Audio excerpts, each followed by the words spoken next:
Yucatán, aprovechando el impulso que tuvo en México el movimiento independentista, decidió declarar también su propia independencia.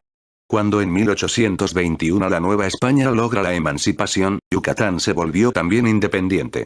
Sin embargo, cambian las condiciones cuando es derrocado Iturbide, y Yucatán se adhiere a los Estados Unidos mexicanos en calidad de República Federada.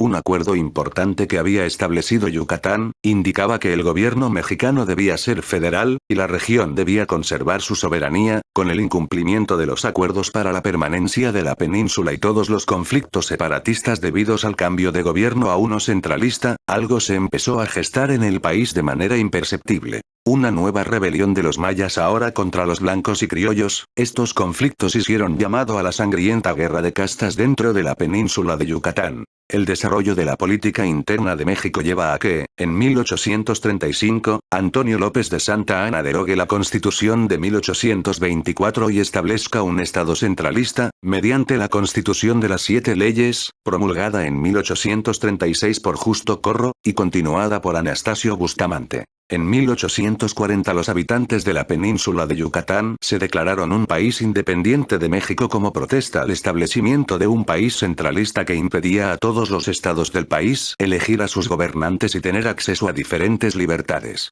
Hubo una invitación a las autoridades de Tabasco para integrarse a la nueva república, pero el estado tenía planes independentistas propios, que al final desechó cuando Santa Anna les propuso un tratado que encontraron favorable.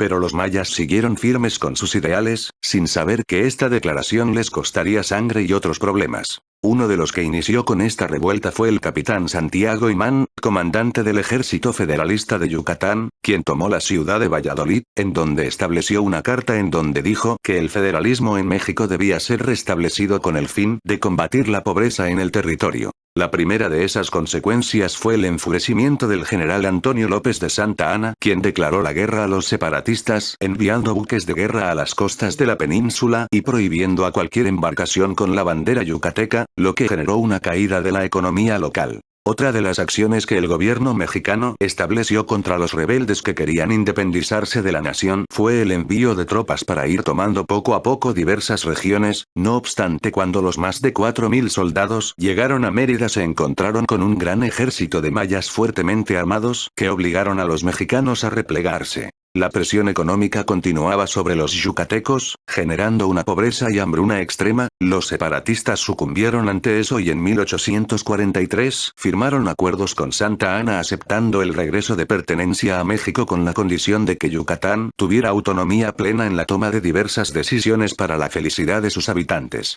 Pero las libertades de Yucatán, obtenidas por una situación de excepción, hicieron mella en el resto de los estados, por lo que en 1845 sus libertades excepcionales fueron suprimidas, generando nuevos enconos con el país. Con todos los conflictos separatistas algo se empezó a gestar en el país de manera imperceptible. Una nueva rebelión de los mayas ahora contra los blancos y criollos, estos conflictos hicieron llamado a la sangrienta guerra de castas. La guerra de castas fue el movimiento social que enfrentó a los nativos mayas del oriente y el sur de Yucatán contra los criollos y mestizos que se encontraban en el occidente de Yucatán entre 1847 y 1901 debido a los malos tratos que los mayas recibían, la desigualdad de derechos, el abuso de autoridad de los españoles. Los mayas superaban a los españoles en número, manteniendo así en un estado permanente de tensión que en cualquier momento iba a estallar todo. El movimiento constó de 3 etapas de las cuales se dividen de la siguiente manera. Primera etapa. En julio de 1847, Cecilio Key y Jacinto Pat, 2 caciques mayas, unifican sus fuerzas para crear un numeroso batallón armado. El gobierno de Yucatán, entonces independiente de México, respondió con mucha violencia a la amenaza y muchos caciques indígenas fueron ejecutados de manera indiscriminada. Estos actos solo determinaron la manera en que iban a llevar las cosas, haciendo así que muchos mayas nativos se unieran a las fuerzas rebeldes, empezando así a tomar muchas poblaciones al sur y al este de la península. Lo que se buscaba era crear un estado libre e independiente totalmente indígena. En un primer momento, la guerra se fue decantando en favor de los mayas. En abril de 1848, el gobierno de Yucatán solo retenía algunas ciudades de la costa y el camino real a Campeche. El día 19 de ese mes, el gobernador Miguel Barbachano y el cacique Jacinto Pat firmaron los llamados Tratados de Chucacap. El tratado, en sus artículos 5 y 6, reconocía a Barbachano y Pat como gobernadores vitalicios, cada uno en representación de sus respectivas comunidades. Esta solución no convenció a Cecilio Key, al mando de los mayas de Oriente. El cacique continuó la guerra con la intención de exterminar a todos los blancos. Segunda etapa. El Yucatán independiente no contaba con la suficiente fuerza militar para vencer a los rebeldes.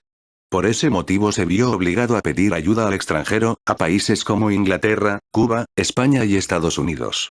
Sin embargo, su petición fue rechazada por todos inmediatamente, aunque Estados Unidos lo pensó por más tiempo debido a sus intenciones de conquistar México. Debido al rechazo, Miguel Barbachano se vio obligado a solicitar apoyo militar al gobierno de México, el cual le entregó $1.000.000 al gobierno yucateco, apoyo militar y logístico con la condición de que éste se reincorpore a México. Tercera etapa. Los enfrentamientos armados comenzaron a disminuir. Los rebeldes, aunque sus ataques eran cada vez menos, aún resistían y mantenían el control sobre la zona suroriental de la península. La guerra, sin embargo, estaba decantándose definitivamente en favor de los blancos. El general Ignacio Bravo avanzó sobre los territorios dominados por los mayas hasta ocupar su capital, Chan Santa Cruz, en mayo de 1901. Con ambos bandos agotados, los mayas decidieron rendirse y negociar un acuerdo de paz con el presidente mexicano, Porfirio Díaz. Como era de esperar, las consecuencias que esta guerra generó fueron trágicas, sin embargo no todas fueron para mal. Entre las consecuencias se pueden destacar las siguientes. A pesar de la derrota, los mayas lograron algunas concesiones en el acuerdo de paz firmado con Porfirio Díaz. El pueblo indígena alcanzó su libertad y el reconocimiento de sus derechos. Tuvieron enormes pérdidas humanas y económicas para Yucatán. Desaparece la industria azucarera. Muchos pueblos quedaron destruidos por las batallas. Se dieron conflictos políticos por el liderazgo entre los mayas. La península quedó dividida en 3 estados diferentes: Yucatán, Campeche y Quintana Roo.